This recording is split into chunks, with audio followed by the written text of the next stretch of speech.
Bonjour Jean-François Toussaint. Bonjour. Les vacances d'été sont terminées. De très nombreux Français vont reprendre aujourd'hui le chemin du travail. Et depuis plusieurs semaines, le message du gouvernement sur le Covid-19 est très alarmiste. Y a-t-il pour vous aujourd'hui de véritables raisons d'être inquiet? Non. Nous voyons très bien que les indicateurs ont changé depuis le printemps. Nous voyons surtout que les plus importants, le taux de mortalité, le nombre d'hospitalisés et le nombre de patients en réanimation ne cessent de décroître.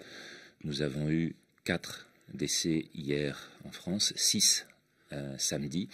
On voit que ces taux-là pour un week-end sont les plus faibles que nous avons enregistrés depuis plusieurs mois. Et donc on est sur des formes dans lesquelles l'augmentation du nombre de cas positifs qui ne sont pas des malades fait l'objet d'une insistance trop lourde. L'augmentation du nombre de cas positifs tient à l'augmentation très importante du nombre de tests quotidiens? Absolument, et ces deux chiffres-là évoluent en parallèle, et par ailleurs, ce que l'on voit, c'est que malheureusement ces tests, comme beaucoup, ont une sensibilité, une spécificité particulière, c'est-à-dire qu'on va avoir un taux de faux positifs qui peut être de 1 à 3%. 3% quand on fait 1 million de tests par semaine, ça veut dire qu'on a 4500 faux positifs par jour. 4500 faux positifs par jour. On a détecté 5500 personnes hier. Ouais. Depuis vendredi, le port du masque est obligatoire dans tous les espaces publics de très nombreuses métropoles, Paris par exemple, mais aussi la périphérie de beaucoup de ces métropoles. Est-ce que cette mesure répond, selon vous, à un véritable impératif médical? Alors, je reprendrai simplement le dernier rapport de l'OMS qui cet été nous a dit sur les masques, il n'y a pas d'études de qualité qui permettent de recommander le port du masque partout. Ce qui veut dire que, principalement en extérieur, il n'y a pour l'instant pas d'arguments scientifiques qui permettent de recommander ce masque, et il s'agit principalement d'une mesure de précaution politique, une mesure de mimétisme qui va progressivement s'imposer dans les habitudes de vie, mais qui n'est pas fondée sur un argument scientifique. Qu'est-ce que l'on sait précisément de la contamination par aérosol, c'est-à-dire ces micro-gouttelettes qui restent en suspension dans l'air? C'est un mode de transmission qui avait été beaucoup évoqué au début de l'épidémie, puis qui ensuite avait été quasiment écarté comme étant finalement très peu probable. Or, aujourd'hui, la recommandation de porter le masque, elle vise essentiellement à lutter contre ça.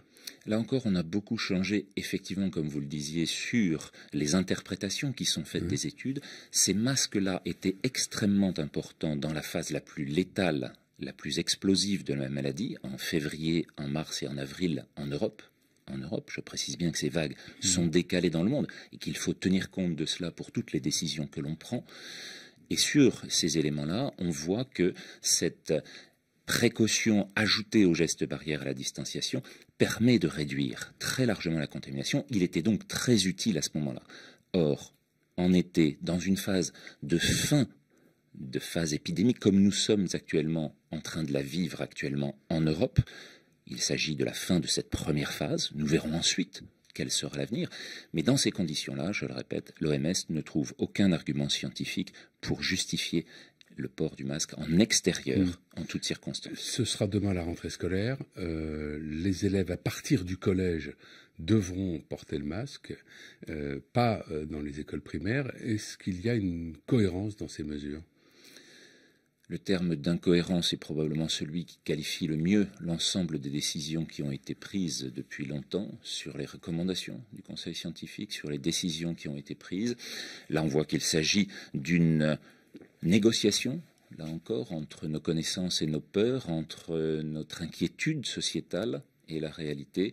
Et il est important de trouver une conduite qui permette effectivement de reprendre, parce que le plus important, c'est de reprendre notre activité à tous, l'activité en milieu scolaire, mais l'activité médicale aussi, qui a diminué de 50% dans les autres domaines que ceux de la réanimation et des urgences, mais aussi l'ensemble des autres circonstances qui font que les effets actuels de nos décisions, les effets du confinement aveugle notamment, vont être 100 fois supérieurs aux effets délétères de la maladie. Certains de vos collègues disent que le virus est devenu moins virulent. Est-ce qu'on a des éléments scientifiques qui permettent d'étayer cette affirmation ? Et il faut très clairement comprendre pourquoi il tue 100 fois moins en été qu'il ne tuait au printemps. On est actuellement sur une phase dans laquelle on est passé en dessous de 136 décès précisément hier en Europe, pour toute l'Europe, pour 500 millions d'habitants, alors qu'on a eu des taux qui ont été 100 fois plus élevés au printemps. Il peut y avoir des éléments liés aux mutations virales. On ne sait pas lesquelles sont les plus importantes, sur la protéine spike, sur d'autres protéines, principalement sur l'effet de l'immunité cellulaire, l'immunité mémoire, l'immunité collective. On a énormément de choses à comprendre maintenant, mais il faut pouvoir interpréter cette phase que l'on peut qualifier de bénigne de la pandémie telle qu'elle est actuellement comprise en Europe, mais en Europe seulement. Si la gravité de la situation, comme vous le dites, est finalement très largement surestimée, pour vous, dans quel but cela est-il fait? Je n'ai pas l'interrogation de ce qui se passe dans les crânes des décideurs et dans les interprétations qu'ils font des chiffres. Très clairement, il y a une phase très virulente. Il y en aura peut-être une autre. On voit que la maladie continue en Inde, dans certains pays d'Amérique du Sud, mais pas tous. On voit un reflux déjà en Amérique centrale et dans un certain nombre d'autres pays. La question des objectifs politiques doit être posée, y compris au niveau des décideurs à l'OMS, qui ont recommandé des mesures qui n'étaient probablement pas les plus appropriées. Merci Jean-François Toussaint. Merci à vous. Bonne journée.